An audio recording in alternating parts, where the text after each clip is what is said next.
नमस्कार विद्यार्थी मित्रांनो, या राजमुद्राच्या टेस्ट सिरीजच्या ऑनलाईन प्लॅटफॉर्मवर मी संग्राम फाजगे सर आपलं सर्वांचं मनपूर्वक स्वागत करतो।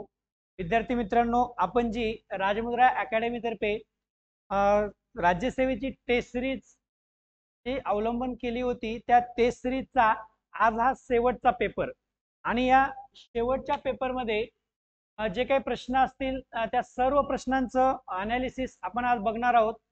आणि या पेपर नंतर विद्यार्थी मित्रांनो, जे काही सर्व आपले पेपर झाले त्यांचं व्यवस्थित अनालिसिस करा। आज इट इज जरी प्रश्न येत नसतील तरी सुद्धा काही गोष्टी आपल्याला म्हणजे प्रश्न का चुकालेत, आपण कुठं चुकतोय, आपला अभ्यास कमी पडला का, किंवा आपण वाचलेला असताना आपला प्रश्न का चुकला, या सगळ्या गोष्टी व्यवस्थित तुमच्या पुढील 15 दिवसामध्ये व्यवस्थित करा आणि त्याच्यानंतर 21 तारखेला एकदम ओके मध्ये परीक्षेला सामोरे जा। चला तर मग आता वेळ न घालवता आपण डायरेक्ट सुरू करू आपल्या प्रश्न क्रमांक 1 ला। प्रश्न क्रमांक 1 हा आपल्या चालू घडामोडी संदर्भातला आहे आणि तो उत्तर प्रदेशचे मुख्यमंत्री योगी आदित्यनाथ यांच्यावर अवलंबून आहे। तर वरीलपैकी सर्व विधान बरोबर असल्यामुळे एकही विधान चुकीचं नाही, पण त्याचं योग्य उत्तर पर्याय क्रमांक 4 देण्यात आले आहे। अजय सिंह बिस्त म्हणजेच योगी आदित्यनाथ, लक्षात ठेवा। ओके, प्रश्न क्रमांक 2, या प्रश्न क्रमांक 2 मध्ये अ व ब बरोबर आहे आणि क आणि ड तुमचं चुकीचं देण्यात आलेलं आहे। तुम्हाला अ आणि ब चं टेन्शनच नाही आणि क आणि ड का चुकीचं बघा। आता साध्या साध्या चुका असतात, एखाद्या शब्दाचा गोंधळ असतो, एखाद्या अंकाचा गोंधळ असतो, एखाद्या इसवी सणाचा गोंधळ असतो आणि तुम्ही फ्लो मध्ये वाचत असताना चुकत असतात। तिथे आपल्याला फिक्स माहित आहे की भारतीय भाषा हे 8 काहीतरी आहे, परंतु विद्यार्थी मित्रांनो इथे भाग 8 असं नमूद केले, तर या भागच्या जागी परिशिष्ट 8 असायला पाहिजे होते, म्हणून हे विधान तुमचं चुकीचं ठरले। परिशिष्ट असतं तर ते बरोबर ठरलं असतं। त्याच्यानंतर भाषेच्या संदर्भामध्ये 3 घटना दुरुस्त्या झाल्यात, एक 21वी, एक 71वी आणि एक 92वी। इथं देत असताना 72 दिले, म्हणून हे विधान तुमचं चुकीचं ठरलं। 71 दिलं असतं तर बरोबर झालं असतं। तुम्हाला याच्या अगोदर सुद्धा बोललो एकदा, हे लक्षात ठेवत असताना मित्रांनो 21 1 आणि 1 2 2 7 9 म्हणजे या 2 घटना दुरुस्तींची बेरीज ही खालच्या घटना दुरुस्तीत आली पाहिजे। जर हे असं जर क्रम आला तर ते व्यवस्थित आहे म्हणून समजून लक्षात ठेवा। 21वी घटना दुरुस्ती आहे, त्या घटना दुरुस्तीने आपल्याकडे सिंधी भाषा ऍड करण्यात आली। 71वी घटना दुरुस्तीला कोमने लक्षात ठेवायचं, काय लक्षात ठेवायचं, कोमलने लक्षात ठेवत असताना कोमने म्हणजे कोकणी, मणिपुरी, नेपाळी अशा 3 भाषा ऍड झाल्यात। आणि 92वी घटना दुरुस्ती लक्षात ठेवत असताना बोडमास लक्षात ठेवायचं, काय बोडमास BDMS म्हणजे बोडो, डोंगरी, मैथिली आणि संताली या 4 भाषांचा समावेश कितव्या घटना दृष्टीने झालाय, 92 झाला, म्हणून 71 पाहिजे होते, तिथे 72 होतं, म्हणून ते विधान चुकीचं ठरलेलं आहे। आता प्रश्न क्रमांक पुढचा बघा। प्रश्न क्रमांक 3 मध्ये एक वाद्य दिले तुम्हाला, काय रोसेम हे काय आहे म्हटले, आणि ते एक आदिवासी वाद्य आहे। आता विद्यार्थी मित्रांनो, काही जणांना प्रश्न पडला असेल हे रोसेम मधूनच कुठं आलं, म्हणजे आम्हाला अचानकच हे रोसेम का विचारलं, तर सगळ्यांनाच माहित आहे विद्यार्थी मित्रांनो 15 नोव्हेंबर या दिनविशेषाच्या बाबतीमध्ये, तर हा 15 नोव्हेंबर आपल्याकडे आदिवासी जनजाती गौरव दिन म्हणून साजरा केला जातो। आणि विशेषतः हा 2021 मध्ये नवीन दिन म्हणून आपल्याकडे ऍड झाला आहे दिनविशेष मध्ये, आणि हा बिरसा मुंडा यांचा जन्मदिन आहे। आणि यावेळेसचा कार्यक्रम हा झारखंड मध्ये बिरसा मुंडांचं जन्मस्थळच आहे झारखंड रांची, या ठिकाणी नरेंद्र मोदी यांच्या हस्ते हा दिन गौरव दिन जाहीर करण्यात आला, जनजातीय गौरव दिन। आणि याच दिवशी मग त्याच ठिकाणी पंतप्रधान नरेंद्र मोदी यांनी एक वाद्य वाजवलं होतं, जे आदिवासीचं वाद्य होतं, त्याचं नाव रोसेम होतं, त्याच्यामुळे हा प्रश्न क्रिएट झालाय मित्रांनो। अचानकच कुठूनही येत नाही रोसेम, कारण देशाचे महत्वपूर्ण व्यक्ती त्यांनी नवीन दिवस एक घोषणा केली, एक नवीन दिवस आपल्याकडे साजरा करण्यात येऊ लागला।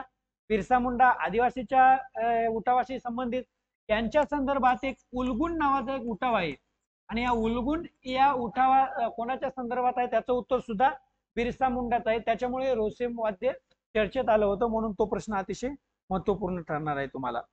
आंध्र प्रदेशला 13 जिल्ह्यांची नवीन निर्मिती झाली आहे. म्हणजे पूर्वी 13 होते आणि आता 13ची झाली, त्याच्यामुळे 26 जिल्हे असे एकूण झालेत. लक्षात ठेवायला सोपं आहे, आपल्याकडल्यापेक्षा 10 जिल्हे कमी आहेत म्हणायचं. ओके. प्रश्न क्रमांक 5 मध्ये मी आधीच बोलताना आता सांगितलं तुम्हाला की छोट्या छोट्या चुका आपल्याला खूप महागात पडतात. आपण यापैकी वरीलपैकी एकही नाही फ्लो मध्ये काही जणांनी उत्तर लिहिलं असेल, ते आता मनातल्या मनात हसले असतील, अरे हो असं कसं झालं. विद्यार्थी मित्रांनो, आपला आझादी का अमृत महोत्सव चालू आहे, सुवर्ण महोत्सव नाही. म्हणजे आपल्याकडे किती वर्ष पूर्ण झालेत? 75 वर्ष. आझादी का अमृत महोत्सव असं जरी लक्षात ठेवलं असेल तरी अमृत महोत्सव पाहिजे होते. त्या ठिकाणी सुवर्ण महोत्सव असं देण्यात आलेलं आहे, म्हणून ते विधान तुमचं चुकीचं ठरत आहे. बऱ्याच जणांनी चुका केल्या असतील, अशा छोट्या छोट्या चुका करायला नकोत. छोट्या छोट्या चुका केल्या तर अवघड जातं. प्रश्न क्रमांक 6 मध्ये तुम्हाला तुम्ही जरी ब्राह्मोस वरून जरी जोडी लावलात तरी तुमचं येऊन जाते बघा. ब्राह्मोस सुपरसॉनिक क्रूज आहे, एकदम जोरात वाऱ्यापेक्षा वेगानं धावतं, म्हणून त्याचं फक्त सुपरसोनिक क च 2 असणारा एकच पर्याय तुमच्याकडे उपलब्ध आहे 2, म्हणून त्याचं योग्य उत्तर 2 असेल. ह्या ज्या महिला आहेत त्या पहिल्यांदाच कुठल्या तरी एका राज्यामध्ये देशामध्ये पूर्ण देशाच्या आजपर्यंतच्या इतिहासामध्ये पहिल्यांदाच महिला न्यायाधीश झाली, ते अमेरिकेचे आहे, म्हणून महत्वपूर्ण राष्ट्रीय संदर्भात महत्वपूर्ण व्यक्ती आहे. आता प्रश्न क्रमांक 8 मध्ये तुमचं बाकी सगळे विधान बरोबर आहेत, ब विधान चुकीचं आहे. तिथे देताना तारीख चुकली मित्रांनो, तर तारीख ही 26 एप्रिल 2020. म्हणजे अन्न जे आपल्याला नरेंद्र मोदी आपल्याकडे म्हणून म्हणजे हे झालं होतं बघा, खेड्यामध्ये वातावरण झालं होतं की मोदीचं धान्य, फुकटचं धान्य एक आता येणार आहे, हे येणार आहे. त्या ज्या गोष्टी आहेत ना, त्याच्यामुळे या योजनेअंतर्गत देण्यात आली होती. योजना या तारखेला सुरू झाली होती, पण इथं चुकीची तारीख दिल्या, म्हणून फक्त ब चूक हे त्याचं योग्य उत्तर असेल. ओके. आता प्रश्न क्रमांक किती आला? प्रश्न क्रमांक 9. आणि प्रश्न क्रमांक 9 हा श्रीलंका या देशाच्या संदर्भात प्रश्न. अलीकडेच तुम्हाला एकदम व्यवस्थित माहित असेल की खूप अराजकता ह्या देशामध्ये माजली होती, आणि त्याच्या अंतर्गत त्या तिथल्या राष्ट्रपतीला त्यांचं सदन सोडून सुद्धा जाण्याचा योग आला, त्यांना सोडून जावं लागलं आणि तिथे आणीबाणी घोषित झाली अलीकडे. मग म्हणून श्रीलंका आज सध्या चर्चेत असल्यामुळं त्यांच्यावर हा प्रश्न क्रिएट झालेला आहे मित्रांनो. आणि याच्यामध्ये फक्त एक चुकीचं आहे. भारताबरोबर श्रीलंका ब्रिटिश राजवटीतून स्वतंत्र झाला, तर श्रीलंकाला स्वातंत्र्य हे 4 फेब्रुवारी 1948 ला मिळाले. आपल्याला माहित आहे 15 ऑगस्ट 1947 आपला आहे, भारताबरोबर नाही, भारताच्या नंतर मिळालं, म्हणून हे विधान तुमचं चुकीचं ठरलं. आणि ड एक चुकीचं ठरत आहे मित्रांनो. आपल्याला अ आणि ड ते विचारत असताना तुम्हाला चुकीचे विधान विचारले अड. तर श्रीलंकेच्या पूर्वेला पालकची, तर श्रीलंका या देश हे बघा, हे श्रीलंका, या श्रीलंका देशाच्या पश्चिमेला पालकची सामुद्रधोनी आणि मनारची आखात आहे, पश्चिमेला आहे, पूर्वेला नाही, म्हणून ते विधान चुकीचं आहे. जर पूर्वेला विचार केलात ना, तर याच्या पूर्वेला बंगालचा उपसागर आहे, म्हणून ते विधान तुमचं अ व ड हे चुकीचं ठरलेलं आहे. ओके. आता प्रश्न क्रमांक 10 मध्ये बघा,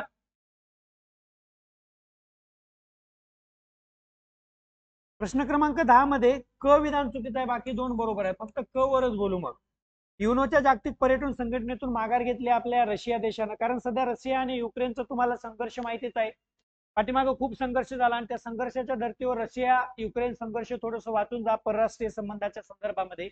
याच्यामध्ये या संघटनेची स्थापना जी आहे ते 1975 ला झाल्या आणि आपल्या पेटामध्ये 2000 दिले, ते 1975 असायला पाहिजे होते, म्हणून ते विधान तुमचं चुकीचं ठरलेलं आहे. तर विद्यार्थी मित्रांनो, प्रश्न क्रमांक 11, मुद्दाम हा प्रश्न सोपा आहे, मुद्दाम सांगतो जोड्याला वाचून सुद्धा. ज्यावेळेस एखादा प्रश्न तुम्हाला अवघड वाटतो त्यावेळेस माहित असलेल्या गोष्टीकडे अगोदर जास्त लक्षात घ्यायचं.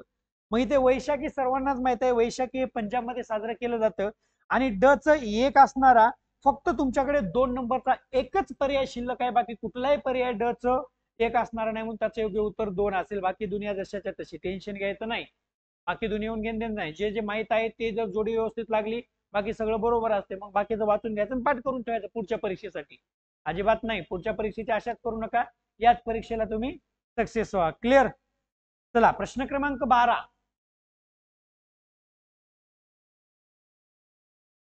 आता या प्रश्न क्रमांक 12 मध्ये हा जो गव्हर्नमेंट रिपोर्ट 111 का चर्चेत आला, तर हा हैदराबाद संस्थानाशी संबंधित असलेला खूप जुना रिपोर्ट आहे आणि 1996 ला तो आदेश जारी करण्यात आला होता. तेव्हा 10 किमीच्या क्षेत्रामध्ये बांधकाम क्षेत्राला परवानगी नाकारली होती, पण अलीकडे तो बदल करण्यात आला आणि आय थिंक तिथे 1 किलोमीटरच्या जवळपासच्या क्षेत्राला फक्त आता अनुरोधित करण्यात आलेला आहे. त्याच्यामुळं हा रिपोर्ट चर्चेला आला होता. सगळे विधान बरोबर आहेत, त्याच्यामुळे एकही चुकीचं नाही तिथे. बरोबर. आता प्रश्न क्रमांक 13. विद्यार्थी मित्रांनो, बऱ्याच जणांनी, मला माहित आहे बऱ्याच जणांनी काय केलं, या प्रश्नाला श्रीलंका उत्तर लिहिलेलं आहे, पण इथं तुम्हाला कारण दिले 2022 मधलं वादळाचा तडाखा, मोठा पूर आणि भूस्खलन. श्रीलंकेला वादळाचा तडाखा, पूर आणि भूस्खलन याचा कुठलाही संदर्भ नाही. ते देशामधली अराजकता, वाढता भाववाढ आणि सगळ्या या गोष्टी तिथे कारणीभूत होत्या. तर इथे कारण भाववाढ आणि देशात अराजकता असं आलं तर तुम्ही तिथे काय लिहा, श्रीलंका लिहा, आणि असं कारण आल्यामुळे याचं उत्तर योग्य उत्तर हे दक्षिण आफ्रिका आलेलं आहे. आता प्रश्न क्रमांक 14. सध्याच्या राजकीय घडामोडीचा एक महिन्याभरापूर्वीच्या राजकीय घडामोडीचा जर बघितला तर त्याच्यासाठी हा प्रश्न अतिशय महत्वपूर्ण ठरतो.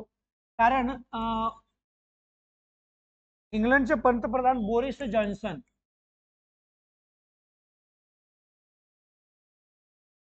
यांनी पंतप्रधान पदाचा राजीनामा दिला आणि राजीनामा दिल्यानंतर ते दुसरे पंतप्रधान वगैरे निवडत आहे.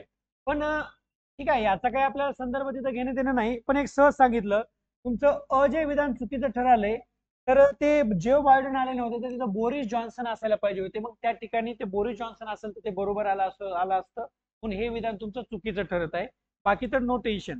आता ड मध्ये सर्वोत्कृष्ट चित्रपट पुरस्कार उत्तर प्रदेशने जिंकला, बरोबर आहे, पण ज्यावेळेस लोकपसंती, हे एक लक्षात ठेवा लगेच, यावर्षी नव्यानं लोकपसंतीचा विचार करण्यात आला आणि लोकपसंती या सदरामध्ये महाराष्ट्र 1 नंबरला आहे. लोकपसंतीचा विचार केला तर महाराष्ट्र 1 नंबरला आहे, आणि असं म्हणलं तर उत्तर प्रदेशनं पहिला चित्रपट जिंकला होता, तेही बरोबर आहे. ओके, म्हणून याचं योग्य उत्तर ब क ड बरोबर आहे आणि फक्त अ हे चुकीचं देण्यात आलेलं आहे. चक्रीवादळे आणि नामकरण करणारे देश, बऱ्याच वेळा सांगितलं होतं की विद्यार्थी मित्रांनो पाठ करून घ्या. काही जणांना पाठ असेल तर ते त्याचं योग्य उत्तर आलंही असेल.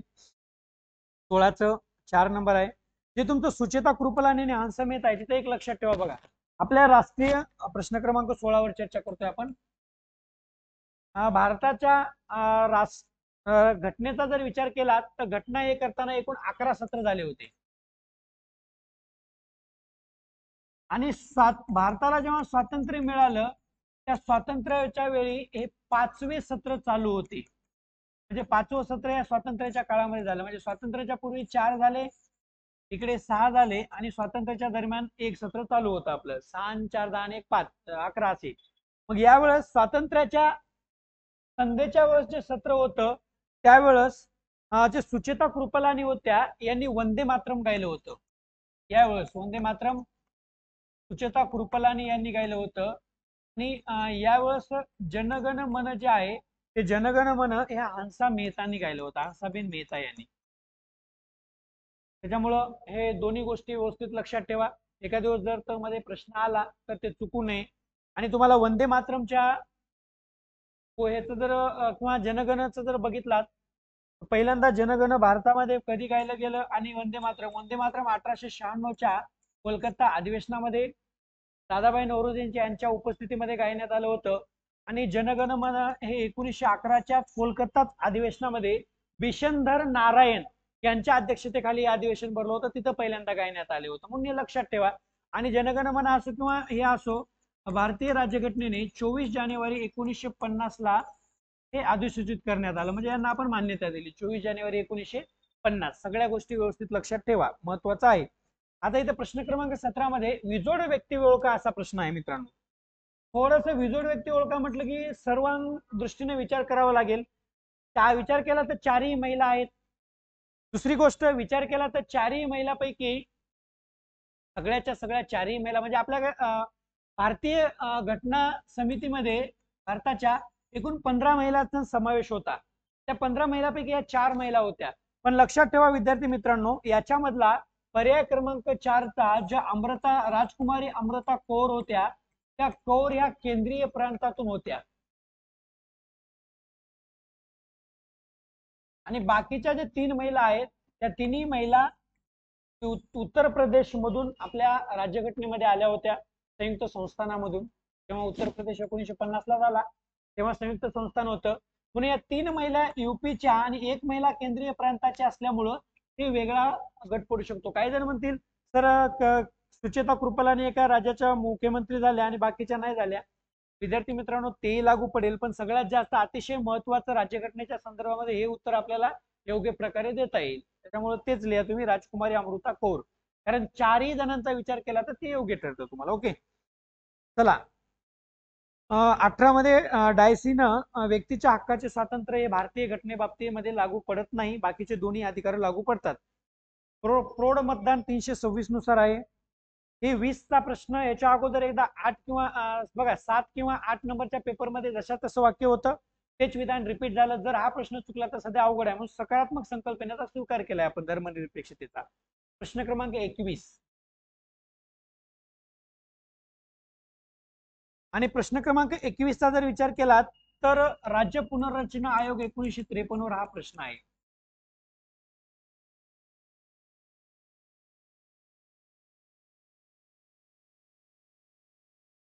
विद्यार्थी मित्रांनो, फाजेल अली यालाच फाजेल अली आयोग असे म्हणतात.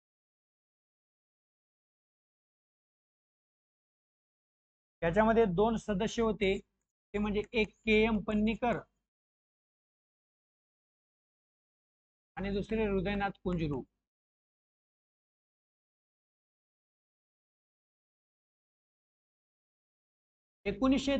चा हा आयोग होता आणि या आयोगानं अहवाल सादर केला 1955 ला आणि राज्य पुनर्रचना कायदा 1955 आपल्याकडे अस्तित्वात आला. आणि या कायद्यानुसार या आयोगाच्या नुसार बघा 2 महत्वाचे वेगवेगळे पॉइंट्स आहेत. या आयोगाचा जर विचार केला तर आयोगानं शिफारस केली होती 16 राज्य व 3 केंद्रशासित प्रदेशांची. कोण? आयोगानं. पण प्रत्यक्षात जर विचार केला तर प्रत्यक्षामध्ये 14 राज्य व 6 केंद्रशासित प्रदेश त्यावेळेस निर्माण झाले. आणि या 14 राज्यामध्ये, कारण हे 1955 ची घटना आहे, आमच्या महाराष्ट्राचा जर विचार केला तर महाराष्ट्र हा 1960 ला स्थापन झालाय आणि 1955 चा जर विचार केला तर ते मुंबई राज्य होतं. महाराष्ट्राचा समावेश याच्यामध्ये करता येत नाही, म्हणून 1953 ला सादर झाला, 1955 ला अहवाल सादर. विधान बरोबर आहे. एक राज्य एक भाषा या तत्वाचा स्वीकार यांनी केला नाही, आणि जर केला असता तर भाषिक आंदोलन वगैरे पेटले नसते, बऱ्याच गोष्टी आपल्याला नंतर सामना करावा लागला नसता, आपल्याला स्वतः संयुक्त महाराष्ट्राचा लढा सुद्धा लढावा लागला नसता. म्हणून ते तत्व मान्य झालेलं नाही, ते चुकीचं आहे. 1955 नुसार 14 आणि 6 एकदम बरोबर आहे. प्रत्यक्षामध्ये पुनर्रचना कायदा 1955 नुसार 14 राज्य व 6 केंद्र प्रदेश निर्मिती करण्यात आली. हो, निर्मिती करण्यात आली, पण असं जर दिलं असतं की या पुनर्रचना कायद्यामध्ये 16 राज्य व 3 केंद्रशासित प्रदेशांची शिफारस होती तरी ते योग्य विधान ठरलं असतं. पण निर्मिती किती झाली तर 14 आणि 6 ची प्रत्यक्षात करण्यात आली, म्हणून ते विधान बरोबर करावं लागेल, आपल्याला सांगावं लागेल. आणि राज्य पुनर्रचना आयोगाचा महाराष्ट्राचा उल्लेख नव्हता, ते मुंबई होता. महाराष्ट्राचा उल्लेख असता तर आम्ही संयुक्त महाराष्ट्र चळवळीचा इतिहास आम्हाला बघायची किंवा वाचायची गरज पडली नसती. म्हणून योग्य उत्तर आहे अ व क बरोबर, बाकी सर्व चूक. ओके, आता प्रश्न क्रमांक 22 वर जा. याच्यामध्ये तिन्ही विधान विद्यार्थी मित्रांनो अचूक असलेले म्हणजे बरोबर असलेले विधान निवडायचे आपल्याला, आणि तिन्ही विधान चुकीचे आहेत. मग बघू आपण एकंदरीमध्ये काय आहे विधान. सर्व विधेयक बघा, आता हे सर्व म्हणता येत नाही विद्यार्थी मित्रांनो. जर फक्त साधारण विधेयक असेल तरच आपल्याला संयुक्त बैठक बोलवता येते. घटना दुरुस्ती विधेयकाला संयुक्त बैठक बोलवता येत नाही, वित्त विधेयकाला आपल्याला संयुक्त बैठक बोलवता येत नाही, फक्त साधारण विधेयकामध्ये. म्हणून ते चुकीचं ठरलं आहे, ते सर्व देण्यात आलेलं आहे. लोकसभेचं विसर्जन झालं तर वेबगत साठी संयुक्त बैठक बोलवायची गरज नाही, बोलवता येत नाही. वेबगत झालं ते वेबगत होत आहे, त्याच्यामुळे काही विषयच नाही त्याच्यामध्ये. आता लोकसभा अध्यक्षांची जर अनुपस्थिती असेल तर त्याच्या अनुपस्थितीमध्ये लोकसभेचा उपाध्यक्ष संयुक्त बैठकीचा अध्यक्षस्थान भूषवतं. यांचे उपाध्यक्ष असेल तर राज्यसभेचा सभापती नाही तर उपसभापती आपलं संयुक्त बैठकीचं अध्यक्षस्थान भूषवू शकतं. त्याचं कारण आहे, राज्यसभेचा सभापती हा पदसिद्धपणे उपराष्ट्रपती असतो आणि उपराष्ट्रपती पद हे त्या ग्रहाचं सदस्यत्व असलेला व्यक्ती नसतो. म्हणजे राज्यसभेचा सभापती नसतो. म्हणजे उपराष्ट्रपती असल्यामुळं मग तिथला सदस्य नसल्यामुळं त्यांना संयुक्त बैठकीचा अध्यक्षस्थान मिळवण्याचा कायदेशीर अधिकार नाही. त्याच्यामुळे वरीलपैकी सर्व चूक हे त्याचं योग्य उत्तर तुमच्याकडे आलेलं आहे. क्लिअर. चला, जिल्हा परिषदेच्या सदस्य संख्या ठरवली जाते, राज्य निवडणूक आयोगाकडून ठरवली जाते. विद्यार्थी मित्रांनो, नवीन जे काही बदल झाले सदस्य संख्येच्या बाबतीमध्ये त्याच्याबद्दल व्यवस्थित बघून घ्या. प्रश्न येऊ शकतो परत एकदा. 24 दोन्ही योग्य आहेत, नो टेन्शन. न्यायालयाचा अवमान हे भारतीय घटनेमध्ये कुठेही उल्लेख करण्यात आलेला नाही त्याचा, आणि त्याचा जर उल्लेख मग आता घटनेमध्ये कुठेही उल्लेख नाही तर मग कशावरून आम्ही अवमान ठरवतो, तर ते 1971च्या कायद्यानुसार ठरवतो. म्हणून ब व क बरोबर आलाय. 124 मध्ये त्याचा उल्लेख केलेला नाही, म्हणून त्याचं ब व क योग्य उत्तर आपल्याला देता येईल. ओके, थोडासा विचार करायचा प्रश्नांच्या बाबतीमध्ये. 26ला बघा, प्रश्न क्रमांक 26 मध्ये तुमचं विधान ब चुकीचं दिलंय. तर ते परिषद जे आहे ते मित्रांनो शिमल्याला भरली होती, नवी दिल्लीला नाही. तिथे नवी दिल्ली देण्यात आले तर शिमला असायला पाहिजे होते, म्हणून ते विधान तुमचं चुकीचं ठरत आहे. बाकी दोन विधान बरोबर आहेत. ओके. हंगामी आणि अतिरिक्त न्यायाधीश 62 वर्ष आणि 2 वर्ष या कालावधी, म्हणजे 62 किंवा 2 वर्ष या कालावधीसाठी नियुक्त केला जातो, म्हणून ते पर्याय क्रमांक 3 याचं योग्य उत्तर आहे.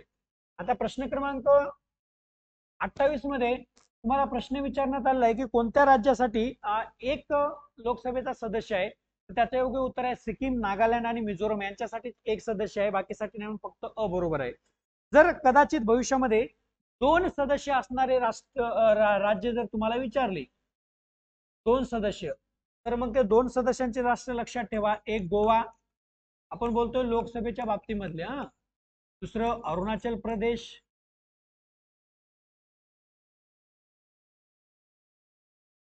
तिसरं मेघालय, चौथं मणिपूर आणि त्रिपुरा.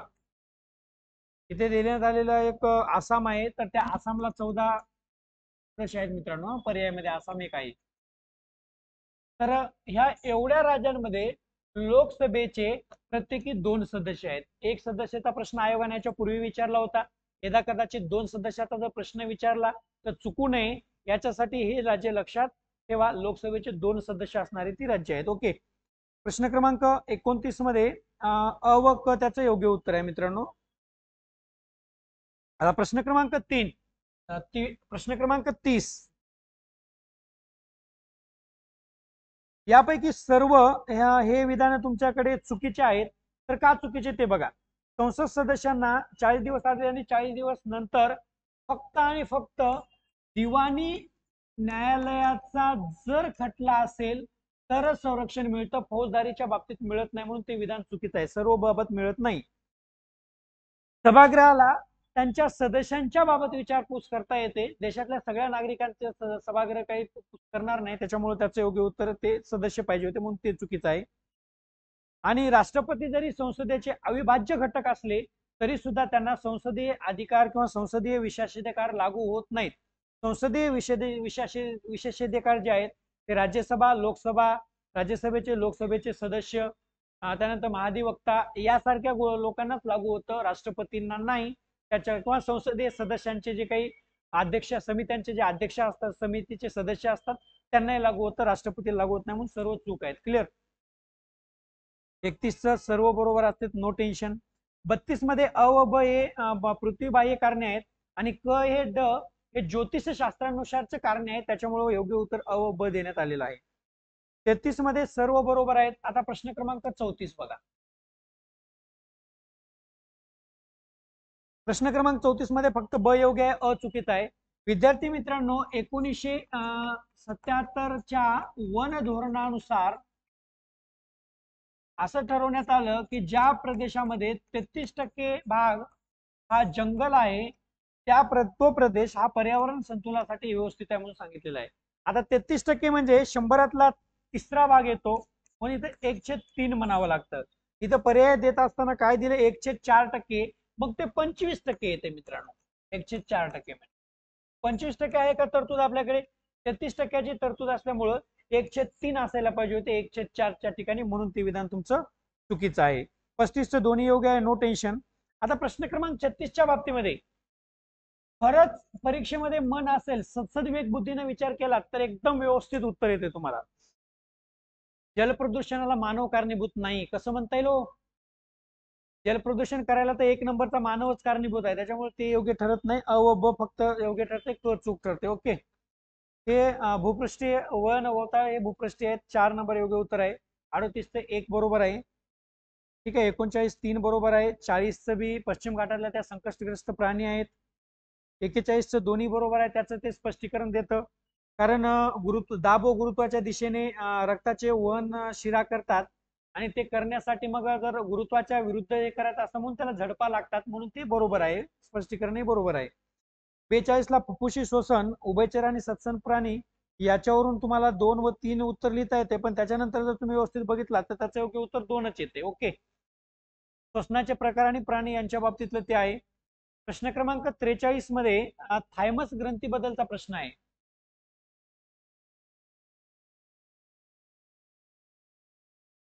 आणि थायमस ग्रंथी ही हृदयाजवळ असते.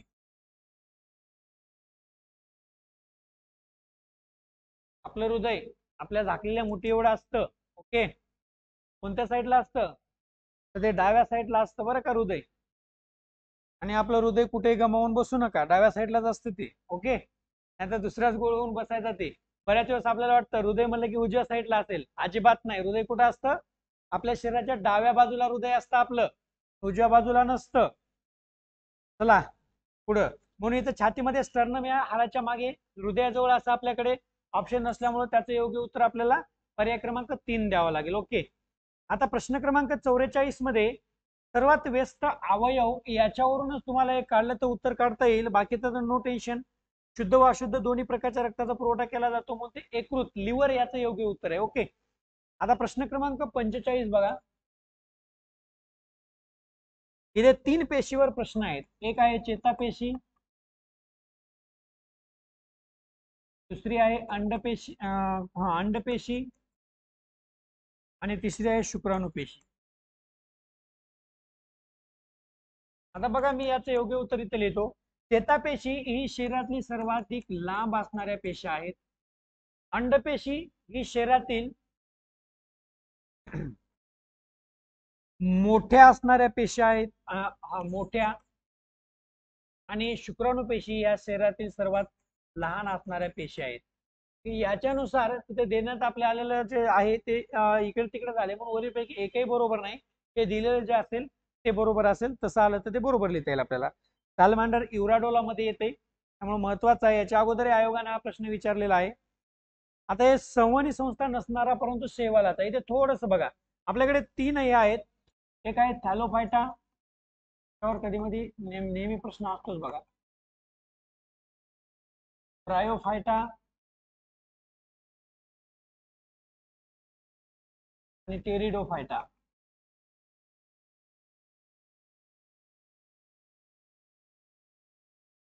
त्या थॅलोफायटा आणि ब्रायोफायटा यांच्यामध्ये दोन्हीमध्ये संवहनी संस्था नसते, लक्षात ठेवा. त्या दोन्हीमध्ये आणि यांच्यामध्ये असते.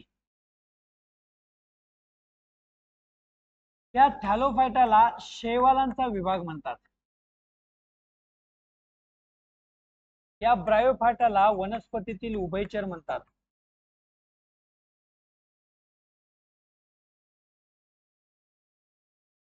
आणि या टेरिटोफायटेमध्ये नेचे येतात.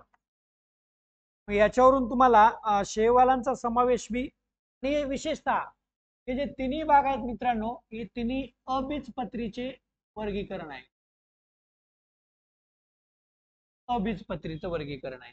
म्हणजे एकतर थॅलोफायटा संवहनी संस्था नसते, शैवालांचा भाग आहे आणि त्याच्यामुळे ते महत्वपूर्ण आहे आणि त्याचं उत्तर येतं तुम्हाला थॅलो फायटा. ओके. सॅलमँडर आणि नेक्ट्रस युराडेला मध्ये येतात. आता सांगितलं हे अणुवस्तुमानांकावर याच्यापूर्वी बोललो होतो बघा. परत एकदा आपण तुम्हाला सांगतो, थोडस सोपा आहे, लक्षात ठेवा. एक केंद्र घेऊन सांगतो मी. हा प्रश्न क्रमांक 48 आहे आपला. हे बघा, केंद्रकामध्ये प्रोटॉन असतात आणि न्यूट्रॉन असतात आणि तुमचे जे इलेक्ट्रॉन आहेत ते केंद्रकाभोवती फिरत असतात. विद्यार्थी मित्रांनो, याच्यापूर्वीच तुम्हाला सांगितलं, प्रोटॉन किंवा इलेक्ट्रॉनची जी संख्या असते त्याला अणुअंक म्हणतात आणि प्रोटॉन आणि न्यूट्रॉन या दोघांची जी संख्या असते त्याला अणुवस्तुमानांक म्हणतात. आणि मध्ये म्हणतोय मी, ते अधिक मध्ये येते ते किंवा मध्ये येते. मग तुम्हाला पी एन म्हणता येईल काय, अणुवस्तुमानांक म्हणता येईल याला सुद्धा. आता बघा, प्रोटॉन किंवा इलेक्ट्रॉनची संख्या जर असेल, प्रोटॉन म्हणजे काय, अणुअंक, मग तुम्हाला असंही म्हणता येईल ना, एक अणुअंक असेल आणि दुसरा जर न्यूट्रॉन असेल तर त्यालाही काय म्हणता येईल, तुम्हाला अणुवस्तुमानांक म्हणता येईल. बघा क्लिअर आहे का. कारण नुसता इलेक्ट्रॉन नाही, नुसता प्रोटॉन जरी असेल ना तरी तो सुद्धा अणुअंक असतो. म्हणून अणुअंक आणि न्यूट्रॉन या दोघांना एकत्रितपणे अणुवस्तुमानांक म्हणता येतो. म्हणून याचं योग्य उत्तर आपल्याकडे देण्यात आलेलं आहे, क व ड. क्लिअर आहे नाही, एकदा बघून घ्या, व्यवस्थित लक्षात ठेवा, नंतर चुकू देऊ नका. चला प्रश्न क्रमांक पुढचा. प्रश्न क्रमांक 49 मध्ये धातुगुणावर प्रश्न आलेला आहे. आवर्तनात आवर्तन आणि गण. आवर्तनामध्ये डाव्या बाजूकडून उजवीकडे जाताना धातुगण कमी होत जातात आणि ज्यावेळेस धातुगुण कमी होतात त्यावेळेस आकारही कमी होतो, लक्षात ठेवायचा. आणि धातुगुण वाढत जातात त्यावेळेस त्याचा आकारही वाढत जातो. म्हणून आकार वाढत जातो याच्या ठिकाणी कमी असं असायला पाहिजे होते, म्हणून त्याचं योग्य उत्तर ब योग्य असंच असेल. आणि गणात वरून खाली जर येऊ लागलो आपण तर धातुगुण वाढत जातात आणि अधातुगुण कमी होतात. आणि जर कक्षांचा आकार विचार केला तर तो कक्षांचा आकार हा धातुगुणावर आधारित असतो, म्हणून तोही वाढत जातो म्हणायचं. क्लिअर. ओके. चला पुढचा प्रश्न क्रमांक 49 झालं. 50 नंबरला निमोनाइटचं 4 नंबर आहे. 52 वर बघा, 52 मध्ये चुकीचे असलेलं विधान फक्त क दिलेलं आहे आपल्याला. क्रमांक 52 चुकीचं विधान. आणि तुम्हाला त्याच्या जडत्वाची संकल्पना कोणी मांडली असं विचारलं होतं. ती जडत्वाची जी संकल्पना आहे ती गॅलिलिओने मांडली मित्रांनो. गॅलिलिओ. आणि इथं देत असताना आपण न्यूटन दिले, त्याच्यामुळे ते विधान तुमचं चुकीचं ठरलेलं आहे. आता तर या धोनीचा तर कटाळाच आला बघा. धोनी आवाज बरं का, तर धोनीचे फॅन परत नंतर टेन्शन मध्ये. प्रश्न क्रमांक 53 मध्ये बघा. आता प्रश्न क्रमांक 53 मध्ये सांगितले की दोन्ही तरंग हे अनुतरंग असतात. एकदम बरोबर आहे, खूप वेळ झाले. अनुतरंग दोन्ही तरंग असतात, अवतरंग प्रकाश किरण असतात. ऐकू येणाऱ्या दोन्हीची तरंगीता वारंवारता 20,000 हर्ट्स आणि त्यापेक्षा अधिक असते. आता इथे बघा, ब मध्ये 20 हर्ट्स ते 20,000 हर्ट्स, त्यापेक्षा अधिक नाही तर कमी म्हणावं लागेल. इथे असं म्हणावं लागेल 20 हर्ट्स पेक्षा जास्त आणि 20,000 हर्ट्स पेक्षा कमी, म्हणून हे विधान तुमचं चुकीचं ठरत आहे. ओके. इथे हे टिंडाल परिणामाशी संबंधित वर आहे का. अनात्कालिक दोन्ही तरंगांना नॉईस म्हणतात. बरोबर आहे. दोन्ही तरंगाच्या प्रकाश प्रसारणासाठी माध्यमाची आवश्यकता नसते. माध्यम नसेल तर दोन्हीचा तरंग किंवा ध्वनी ऐकू जात नाही. म्हणून आपल्याकडे पूर्वी आपण बघितलं होतं सर्वाधिक वायूमध्ये ध्वनीचं हे होते, त्याच्यानंतर द्रव पदार्थामध्ये आणि सगळ्यात कमी वायू ह्याच्यामध्ये ध्वनीचं वहन होतं. आणि तुमची जी निर्वात पोकळी आहे त्या निर्वात पोकळीमध्ये ध्वनीचं वहन अजिबात होत नाही. हे निर्वात प्रकाशामध्ये प्रकाशाचं वहन मात्र अतिशय मस्त पैकी होतं. ओके. त्यामुळे लक्षात ठेवा, हे त्यांचं योग्य उत्तर म्हणून दिलेलं आहे आपल्याला, ब व ट. प्रकाशाचे विकिरण म्हणजे वरीलपैकी सर्वच बरोबर आहे मित्रांनो. जे काय विचलन असेल, तरंग लांबी कोणाची जास्त असते, विचलन कोण कोणाचा जास्त असतो, त्या सगळ्या गोष्टी लक्षात ठेवा. आणि मी एक ट्रिक देतो, फक्त ट्रिक देतो, बाकी काही सांगणार नाही. तुम्ही ती ट्रिक अवलंब करून बघायचा. तरंग लांबी कोणाची जास्त, विचलन कोण कोणाचा जास्त, त्या गोष्टी तुम्ही नंतर बघा. तानापी ही नी पा जा हे तुमच्या अभ्यासासाठीची ट्रिक असेल, त्याला तुम्ही डेव्हलप करा. ओके. आता प्रश्न क्रमांक 55 मध्ये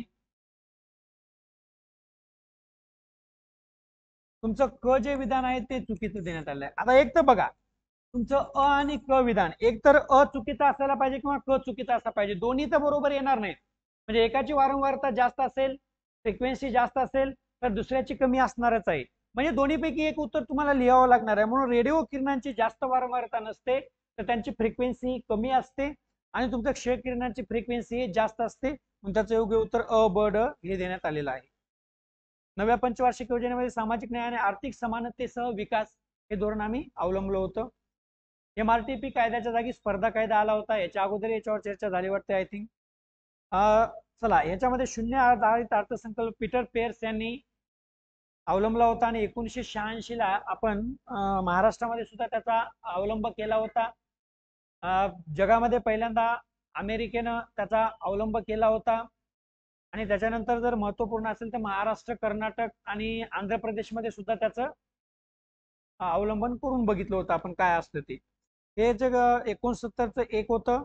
आता प्रश्न क्रमांक 60 मध्ये बघा, ब व क बरोबर आहे. केंद्र सरकारने राजकोषीय जबाबदारी म्हणजे FRBM कायदा जो आहे तो मंजूर 2003 ला केलाय आणि लागू 2004 ला झालेला आहे. त्याच्यामुळे इथं मंजूर केला असं जर असेल तर 2003च पाहिजे होते. लागू म्हटल्यामुळे ते 4 आलं, म्हणून त्याचं योग्य उत्तर आपल्याला ब व क असंच देता येईल. 61 मध्ये तर वरीलपैकी सर्वच बरोबर आहे, नो टेन्शन. प्रश्न क्रमांक 62 मध्ये सध्या 200 देश आंतरराष्ट्रीय नाणेनिधीचे नाही तर 189 देश हे आंतरराष्ट्रीय IMF चे सभासद असल्यामुळं त्याचं ब चुकीचं ठरते आणि अ व क हे योग्य त्याचं उत्तर ठरते. लक्षात ठेवा मित्रांनो, IMF ही युनोची अधिकृत विशेष संस्था आहे, परंतु जागतिक बँक ही युनोची विशेष संस्था नाही. ओके. 63 मध्ये ते लहरी स्वरूपाचे असते, म्हणजे स्थिर नसतं, त्याच्यामुळे त्याला लहरी स्वरूप म्हटलं जातं 63 ला. 64 मध्ये दरडोई उत्पन्नाचा सुद्धा त्याच्यामध्ये विचार केला जातो.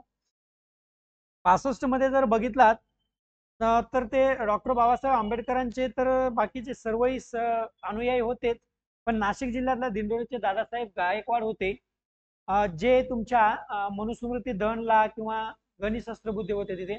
महाडच्या चौदार तळ्याच्या सत्याग्रहाच्या वेळेस ते दादासाहेब गायकवाड अतिशय महत्वपूर्ण व्यक्ती होते. 66 मध्ये संस्थानाला असा विचार जर आपण शिक्षणाच्या बाबतीत केला आणि अस्पृश्य न पाळणारे कोल्हापूरचे राजे होते, पण इथं कोल्हापूरचे राजे शिवाजी महाराज देण्यात आले, परंतु इथे जे निवड करण्यात आली होती ते बडोद्याचे महाराज सयाजीराव गायकवाड हे त्याचं योग्य उत्तर असेल. ओके. तर नेटिव्ह ओपिनियनच्या बाबतीमध्ये जर बघितला तर त्या वृत्तपत्राचा, इंग्रजी वृत्तपत्राचा कारभार पर्याय क्रमांक 4 हेच योग्य उत्तर आहे. ओके. आता हिंदू लेडीज सोशल क्लब प्रश्न क्रमांक 68 चा जर विचार केला, त्या प्रश्न क्रमांक ऑनलाईनवर प्रश्न आहेत, नो टेन्शन मित्रांनो, काही चुकीचं वगैरे विधान नसल्यामुळे फास्ट करायचं आपल्याला. फक्त इथं कोणाची संस्था होती हे महत्वाचं आहे. इथे तर आपल्याला स्थापना वर्षही दिले 1894 आणि कुठे स्थापन झाली याचं उत्तर मुंबई आहे. आणि ती कोणाची होती तर ती रमाबाई रानडे यांची होती, लक्षात ठेवा. एका दिवस जोड्या लावासाठी संस्था आणि ती संस्थाचे संस्थापक कोण आहेत याच्यावर प्रश्न येत असतो. आणि हिंदू लेडीज सोशल क्लब आजपर्यंत आयोगाने 3 ते 4 वेळेस जोड्या लावासाठी विचारलेला आहे. त्याच्यामुळे एका दिवस वन लाईनर सोडून जर त्यांनी स्टेटमेंट टाकलं पंडिता रमाबाईंची होती म्हणतील, त्यावेळेस तुम्हाला लक्षात आलं पाहिजे की ती रमाबाई रानडेंची होती. एका दिवस इसवी सन चुकीचं दिलं जातं तर ते 1894च्या जागी कुठलं इसवी सन दिलं तर 1894 लक्षात ठेवावं लागेल. एका दिवस ठिकाण चुकीचं दिलं जातं तर त्या ठिकाणाच्या बाबतीमध्ये मुंबई ठिकाण लक्षात ठेवा, पुणे नाही तिथे. ओके. आता प्रश्न क्रमांक 69. प्रश्न क्रमांक 69 मध्ये महर्षी कर्वे यांच्या बाबतीत आलेला तो प्रश्न आहे. आणि विद्यार्थी मित्रांनो, याच्यामध्ये 2 चुकीचं सगळ्यांनाच माहित असायला पाहिजे. महर्षी कर्वे यांना 1858 चा जन्म होता त्यांचा. 1958 ला त्यांची शताब्दी पूर्ण झाले, त्यांना 100 वर्ष पूर्ण झालं आणि त्याच्यामुळे भारत सरकारनं त्यांना भारतरत्न हा पुरस्कार दिला होता. आपल्या इथे विधानामध्ये पद्मविभूषण आलेला आहे, त्याच्यामुळे ते विधान चुकीचं ठरते. त्यांना पद्मविभूषण हा 1955 चा होता मित्रांनो. आणि आपल्याला 1958चा भारतरत्न असायला पाहिजे होते, पद्मविभूषण नाही तिथे. तुम्हाला LLD पदवी पुणे विद्यापीठाने त्यांना 1957ला दिली होती. लक्षात ठेवा. एका दिवस त्यांना दिलेल्या पदव्यांचा मला वाटतं आय थिंक 2019-18ला हा प्रश्न आला येईल की त्यांना दिलेल्या कोणत्या कोणत्या पदव्या होत्या वगैरे. मग एका दिवस त्यांचा पदव्यांचा कालानुक्रम लावा असा जर प्रश्न आला तर तो थोडा अवघड जाऊ शकतो. त्याच्यामुळे लक्षात ठेवायला काही हरकत नाही. डिलीटच्या बाबतीमध्ये जर विचार केला त्यांच्या डिलीट या पदवीच्या बाबतीमध्ये, तर पुणे विद्यापीठाने त्यांना 1951ला डिलीट दिलं होतं आणि SNDT विद्यापीठाने 1954ला दिलं होतं.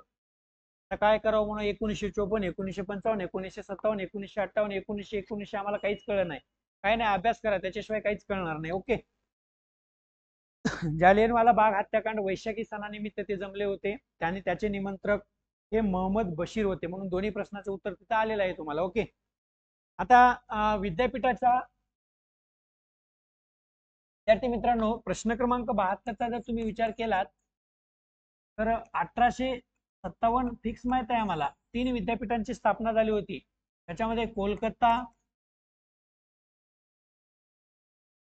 मुंबई आणि मद्रास विद्यापीठ. आणि पहिल्यांदा उच्च न्यायालय सुद्धा इथं स्थापन झाली होती. हे जे विद्यापीठ आहेत ते 1854च्या वुड्सच्या खलितानुसार निर्माण झाली होती. पण यांच्या स्थापनेनुसार योग्य क्रम लावा असा तुम्हाला प्रश्न आलेला आहे मित्रांनो. मग इथे आम्हाला लक्षात ठेवावं लागेल हे जे कोलकाता विद्यापीठ आहे मित्रांनो, ते 24 जानेवारी 1857 आहे. हे मुंबई विद्यापीठ 18 जुलै 1857 आहे. आणि हे जे मद्रास विद्यापीठ आहे ते 5 सप्टेंबर 1857 आहे. मग यानुसार आम्हाला त्यांचा योग्य क्रम लावता येईल. समजा मग यांचा योग्य क्रम हे ब, अ आणि क हे योग्य उत्तर येते आपलं. पर्याय क्रमांक किती आहे मग याचं? पर्याय क्रमांक 1 ब, अ, क. यांच्या स्थापना तारखा तुम्हाला इसवी सन माहित असून याचं योग्य उत्तर लावता येणार नाही. म्हणजे यांच्या स्थापनेच्या तारखा जर माहित असेल तरच योग्य उत्तर येतं. योग्य प्रकारे यांना लक्षात ठेवा. ओके. बंगाल कुल कायदा 1822ला लॉर्ड हेस्टिंगच्या काळात झाला होता. मराठा राष्ट्रीय संघाची स्थापना 1918ला विरा शिंदेने केली. हे 75 नंबरचे अ व ब दोन्ही बरोबर असल्यामुळे नो टेन्शन. कापडाची परदेशी कापडाची ओळी टिळक आणि शिवरामपंत आले त्यांच्यामुळं त्यांचं वर्चस्व हे मुंबईमध्ये नव्हतं, तर त्यांचं वर्चस्व पुण्यामध्ये होतं. त्याच्यामुळे योग्य उत्तर आपल्याला पुणे लिहायला काही हरकत नाही त्यांच्या विधानावरून जरी लक्षात घेतलं तरी. 77 दोन्ही बरोबर असल्यामुळे नो टेन्शन. आता प्रश्न क्रमांक 78 बघा.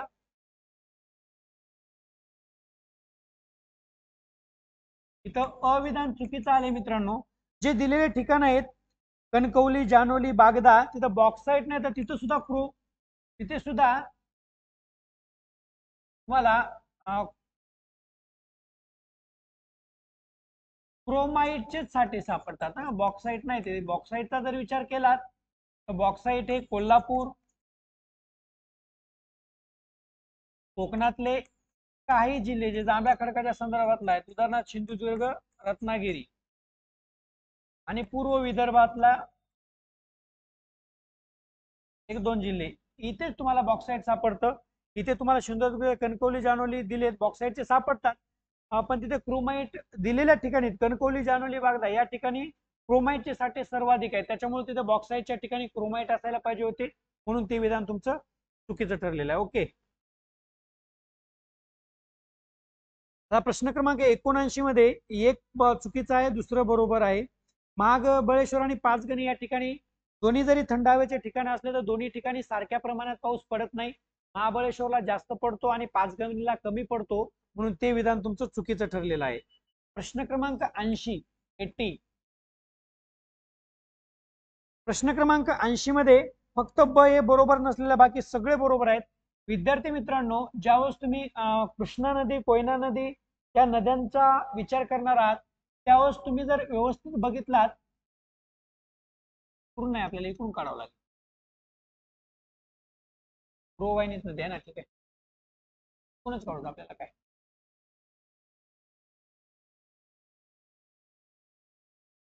जी आपली कृष्णा नदी आहे ही कोयना नदी आहे. हे ठिकाण आहे महाबळेश्वर. या नद्यांचा जर विचार केला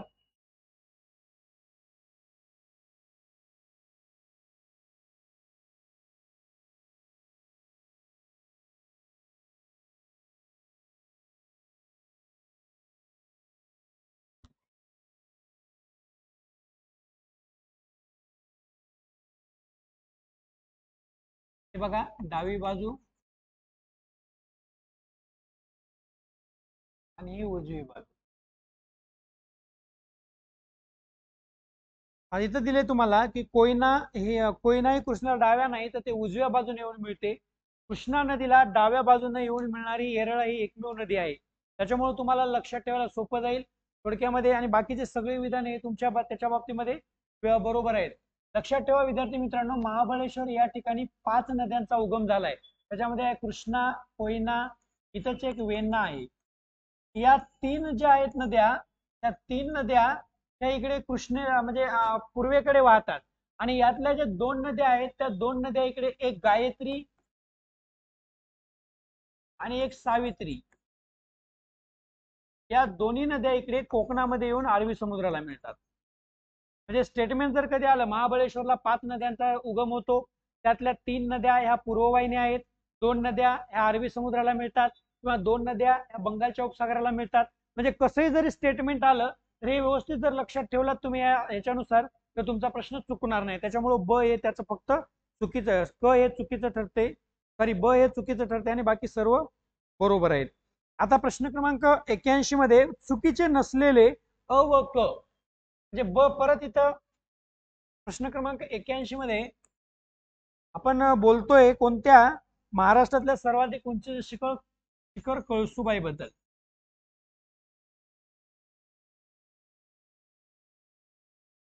विद्यार्थी मित्रांनो, हे महाराष्ट्रातलं 1 नंबरचं शिखर 1646 मीटर.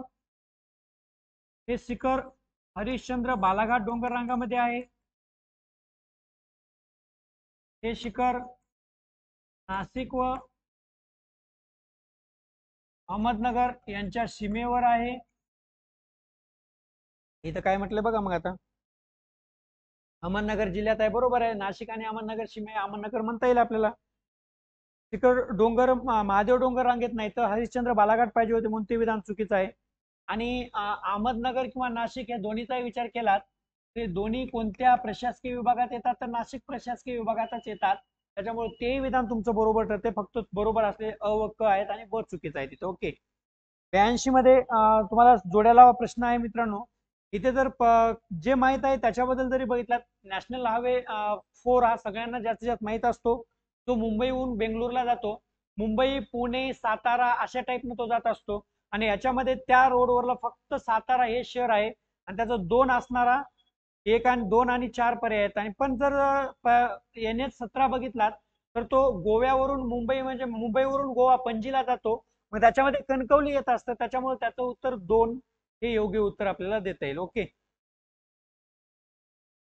आता इथे भारताच्या लांबीबद्दलचा प्रश्न आहे मित्रांनो, दक्षिणोत्तर आणि पूर्व पश्चिम लांबी. ज्यावेळेस आम्ही भारताचा विचार करतो त्यावेळेस व्यवस्थित लक्षात ठेवा मित्रांनो, दक्षिणोत्तर लांबी हे 3244 किलोमीटर आहे. आणि पूर्व पश्चिम लांबीचा जर विचार केला तर 2933 आहे. देताना इथे दोन्ही बरोबर दिलेले नाहीत, म्हणून दोन्ही चुकीचे आहेत. महाराष्ट्राचा जर विचार केला तर दक्षिणोत्तर 700 आणि ही 800, याच्या पूर्व पश्चिम 800. याच्यावर तुम्हाला प्रश्न येऊ शकतो, एखादं स्टेटमेंट येतं की महाराष्ट्राची दक्षिणोत्तर लांबी हे पूर्व पश्चिम लांबीपेक्षा कमी आहे, बरोबर असेल. भारताची पूर्व पश्चिम लांबी हे दक्षिण उत्तर लांबीपेक्षा कमी आहे, ते विधान बरोबर असेल. जसं स्टेटमेंट विचारले त्यानुसार उत्तर देत चला. ओके. आत्ताच आपण चर्चा केली त्याच्यावरच हा महाबळेश्वरचा प्रश्न आलाय. परत मी याच्यावर बोलत नाही. आत्ताच तुम्हाला 5 नद्या सांगितल्या होत्या. याच्या पूर्वीच्या याच्यामध्ये आपण त्या 5 नद्यामध्ये वारणा आणि कुंडलिका मी तुम्हाला सांगितली नाही. त्या पर्यायापैकी वेगळी गायत्री नदी आहे. त्याच्यामुळे योग्य उत्तरे अ, क, ड हे असेल. औंढा नागनाथ हिंगोली जर भेटलं आणि कृष्णेश्वर औरंगाबाद भेटलं तर योग्य उत्तर येऊन जातं. म्हणून पर्याय क्रमांक 4 त्याचं योग्य उत्तर असेल. भूकंपाच्या सर्व प्रकारच्या लहरी आहेत, प्राथमिक असतात, दुय्यम असतात आणि भूपृष्ठ लहरी असतात. सर्वात नाशवान वेगवान जे लहरी असतात त्या भूपृष्ठ लहरी असतात. द्रव पदार्थात दुय्यम लहरी प्रवेश करत नाहीत. दुय्यम द्रव लक्षात ठेवायला सोपं आहे तुम्हाला इथे. प्रश्न क्रमांक 87 मध्ये बघा विद्यार्थी मित्रांनो, त्यामध्ये तुमचं जे स्टेटमेंट आहे ते विधान चुकीचं ठरलंय. त्याच्यामध्ये भारतात सर्वप्रथम सुरत येथे दिले, तर सुरतला नाही, कुठे केली होती त्यांनी? मुंबई या ठिकाणी. म्हणजे तुम्ही बघत असताना बाकी कावळजी नानाबाई दावर व्यवस्थित बघता, 1854 हे बघता, योग्य उत्तर आहे म्हणता, पण ठिकाण बघत नाही. तर ठिकाण ते काय आहे तुमचं? मुंबई हे ठिकाण आहे. सुरतच्या ठिकाणी मुंबई असायला पाहिजे होते, म्हणून ते विधान चुकीचं ठरलेलं आहे. प्रश्न क्रमांक 88 मध्ये भारतामध्ये असलेल्या राज्यांच्या क्षेत्रफळाच्या दृष्टीने विचार करायला सांगितले तुम्हाला. महाराष्ट्राचा जर विचार केला तर महाराष्ट्र हे 3 नंबरचा आहे, आणि मग 3 नंबर महाराष्ट्र किती ठिकाणी आले बघा बरं. 3 आणि 4 नंबरला आले. वरचे 2 राज्य लक्षात ठेवत असताना राम लक्षात ठेवायचं, जे राजस्थान आणि मध्य प्रदेश, आणि 3 नंबरला महाराष्ट्र, म्हणून योग्य उत्तर हे 4 असेल तुमचं. 89 ला तुम्हाला योग्य प्रकारे जोड्या लावता येतील. देऊळगाव, रोईपुरी वगैरे अहमदनगर, काही सोपा प्रश्न आहे तो. कोकण रेल्वेची लांबी 381 किलोमीटर आहे महाराष्ट्रातली. तुम्हाला याच्या अगोदर कोकण रेल्वे बद्दल सर्व माहिती याच्या अगोदरच्या व्हिडिओमध्ये देण्यात आली. त्याची स्थापना, त्याचं जे कोकण रेल्वे महामंडळ आहे ते 1990 ला स्थापन झालं होतं. हे कोकण रेल्वेची प्रत्यक्षात सुरुवात 1998 ला झाली होती. त्याच्याबद्दल सविस्तर माहिती आपण याच्या अगोदर बघितली. आयोगानं कोकण रेल्वे सुरू झाल्याबद्दल कोकण ते गोवा किती अंतर कमी झालं, कोकण ते मंगलोर किती अंतर कमी झालं, याच्यावर प्रश्न विचारलेत. एकदा व्यवस्थित वाचून घ्या. 511 किलोमीटर असेल किंवा वगैरे वगैरे. ओके. आता प्रश्न क्रमांक 91 मध्ये बघा.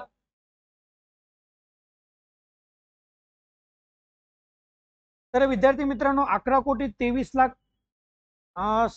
ते वरी 337 ते समथिंग आलं की योग्य आहे म्हणायचं, त्याला टेन्शन घ्यायचं नाही. किंवा 11.24 कोटी म्हणलं ते योग्य आहे म्हणायचं. त्याच्यामुळं एक विधान आहे ना ते बरोबर ठरवायचं, पण इथे 9.36% असायला पाहिजे होते. तिथे तुम्हाला 8.3% दिले, म्हणून त्याच्यामुळे ते विधान तुमचं चुकीचं ठरत आहे. 92 मध्ये ग्रामीण विकास सोडलं तर बाकीचे सगळे 2005च्या भारत निर्माण योजनेचे घटक आहेत. 96 नंबर बघा. थोडस असे प्रश्न चुकून आहेत मित्रांनो, अतिशय महत्वाचे प्रश्न आहेत. असे प्रश्न चुकायलाच नाही पाहिजे, चुकायला नाही पाहिजे, माहित पाहिजे आपल्याला. 1919च्या भारताच्या पहिल्या जनगणनेच्या 2011च्या गणनेत किती अंकांनी वाढ. विद्यार्थी मित्रांनो, तुम्ही जर व्यवस्थितपणे याच्या अगोदरचा व्हिडिओ बघितला असेल तर तुमच्या लक्षात आला असेल, मी याच्या अगोदर ते गोष्टी सांगितल्यात तुम्हाला. 1951चा जर आता सध्या 11चा विचार केला तर 382 आहे, आणि तेव्हाचा विचार केला तर 117 होते 1991. 12 मधून 7 गेले 5, हे 6 आणि 205, 265 ने काय झाली वाढ, हे त्याचं योग्य होतं. इथे मॉरिशस आणि सिंगापूर हे एकामागे एक पूर्वीपासून चालत आलेले आपले एफडीआय देणारे देश आहेत. नो टेन्शन इथे. सार्वजनिक खर्चामध्ये महसुली खर्च आणि भांडवली खर्चाचा समावेश होतो. कर आकारणी, तुटीचा अर्थ भरणा हा सार्वजनिक खर्चामध्ये नाही, तर महसुली आपल्याला त्या खर्चामध्ये नाही समावेश करता येत, भांडवली खर्च त्याच्यामध्ये करता येईल आपल्याला समावेश. ओके. जेंडर बजेट म्हणजे महिलांसाठी वेगळं बजेट नसतं, तर ते फक्त त्याचं योग्य उत्तर असेल.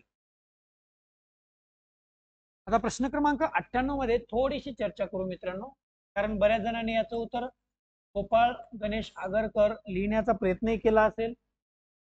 विद्यार्थी मित्रांनो, यामध्ये सुधारक आल्यामुळे थोडस तुम्हाला गोंधळ झाला असेल, पण लक्षात ठेवा, लोकमान्य आपले गोपाळ गणेश आगरकर हे प्रार्थना समाजाशी कधी संबंधित नव्हते, त्याच्यामुळे ते उत्तर लिहू नका. पण दुसरी गोष्ट, गोपाळ गणेश आगरकरांचा मृत्यू हा 39व्या वर्षी झाला होता, आणि त्यांना 6 मुलं नव्हते, म्हणून त्याचं योग्य उत्तर गोपाळ हरी देशमुख हे देण्यात आलेलं आहे, आणि तेच योग्य उत्तर असेल. किंवा विवाहापेक्षा सतीबरी हे लेख गोपाळ हरी देशमुख यांचा होता.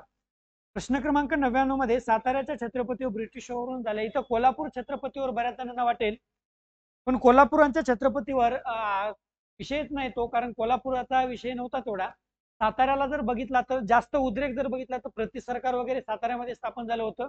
त्याचा योग्य क्रमांक काय असेल? 2 हे त्याचं योग्य उत्तर असेल. आणि या पेपर शीटचा हा आपला शेवटचा प्रश्न, प्रश्न क्रमांक 100. या प्रश्न क्रमांक 100 मध्ये भिल्ल नेते आणि नेतृत्व केलेला प्रदेश लक्षात ठेवा म्हणून दिले तुम्हाला विद्यार्थी मित्रांनो. ते दशरथ आणि धनाजी हे जे आहेत ते औरंगाबाद मधून त्यांनी नेतृत्व केलं होतं. सॉरी कोनाररावनं औरंगाबाद मधून केलं होतं, दशरथ धनाजी यांनी लासूर मधून केलं होतं, सेवारामांनी बागलांमधून आणि भिल्ल नाईक यांनी सातमाळ्यामधून नेतृत्व केलं होतं. त्याच्यामुळे त्याचं योग्य उत्तर हे पर्याय क्रमांक 2 असेल. अशा पद्धतीनं विद्यार्थी मित्रांनो हा पेपर क्रमांक 9 म्हणजे हा आपला शेवटचा पेपर आज झाला आणि याच बरोबर आपली राज्यसेवेची टेस्ट सिरीज ही साधारणपणे आपली संपत आलेली आहे आणि संपलेली आहे. म्हणजे याच्यानंतर 6 ऑगस्ट पासून म्हणजे कालपासून आपण आजचा पेपर होण्याच्या अगोदर म्हणजे कालपासून गट ब साठीची जी टेस्ट सिरीज आहे त्या टेस्ट सिरीजचा आपण कालपासून सुरुवात केलेली आहे. त्याच्यामध्ये सुद्धा आपण एकूण किती पेपर घेणार आहोत? 8 पेपर घेणार आहोत. एकदम आयोगाच्या धर्तीवर, जास्त सोपेही नाही जास्त अवघडही नाही. आता जशी आपली राज्यसेवेची टेस्ट सिरीज पार पडली त्याच पद्धतीनं 8 पेपरची टेस्ट सिरीज आपण कालपासून सुरू केलेली आहे. राज्यसेवेचा 21 तारखेला जो आपला पेपर आहे त्या पेपरसाठी सर्वांना परत एकदा खूप खूप शुभेच्छा. विद्यार्थी मित्रांनो झालेल्या भागावर थोडीशी उजळणी करा, काही गोष्टी जर राहिल्या असतील तर कंप्लीट करून घ्या. तुमच्याकडे साधारण अजून 2 आठवडे शिल्लक आहेत, याच्यामध्ये फक्त उजळणी करा, नवीन काही वाचू नका. आणि येणारी परीक्षा ही तुमची फक्त आणि फक्त GS वरच आधारित असल्यामुळं मेरिट एका दिवस खालीवरी होऊ शकतं. अभ्यास चांगला करा, कॉन्फिडन्सनं परीक्षेला सामोरं जा. क्लासमध्ये जसं तुम्ही अर्ध्यामधून उठून जात होतात तसं उठून जाऊ नका, कारण 2 तासाचा पेपर आयोगानं तुम्हाला 2 तास वेळ दिलाय, याचा अर्थ 2 तास हे पुरेपूर तुम्ही वापरायलाच पाहिजेत. त्याच्यामुळं सर्वांना परत एकदा राज्यसेवेच्या परीक्षेसाठी खूप खूप शुभेच्छा.